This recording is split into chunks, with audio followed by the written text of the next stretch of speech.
Earlier, we discussed the first few steps that we can take to begin to work on resolving a conflict with another person. As a quick review, those steps are stop, step back, breathe, and give the benefit of the doubt. But once we do those first few steps, what do we do next to begin to work out the conflict together? We're going to have to talk about it together to resolve it. But how do we talk about it so that it goes well and is a productive conversation, moving us toward resolution and a repaired relationship? Well, it's helpful to think about having the TFWN conversation. What is a TFWN conversation? T stands for think, F stands for feel, W stands for want, N stands for need. How do we think about this situation? How do we feel about this situation?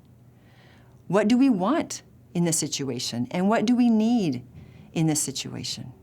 First of all, it's helpful to invite the other person to share with us how they think, feel, want, and need about the conflict situation.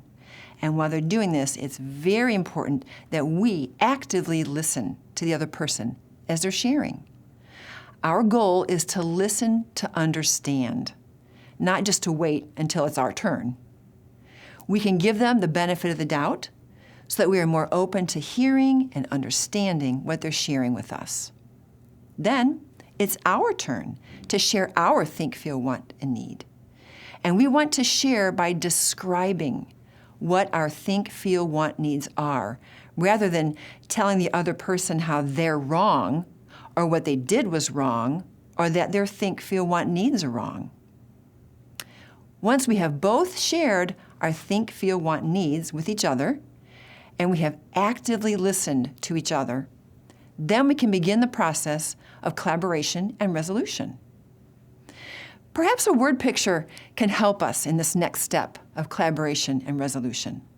Let's imagine you have a big table, and we invite the other person to lay out all of their think, feel, want, needs on a large table. And then we lay out all of our think, feel, want, needs on the table. And together, we look at all those pieces laid out on the table, and standing together at the table, we begin to move the pieces around to put a puzzle together.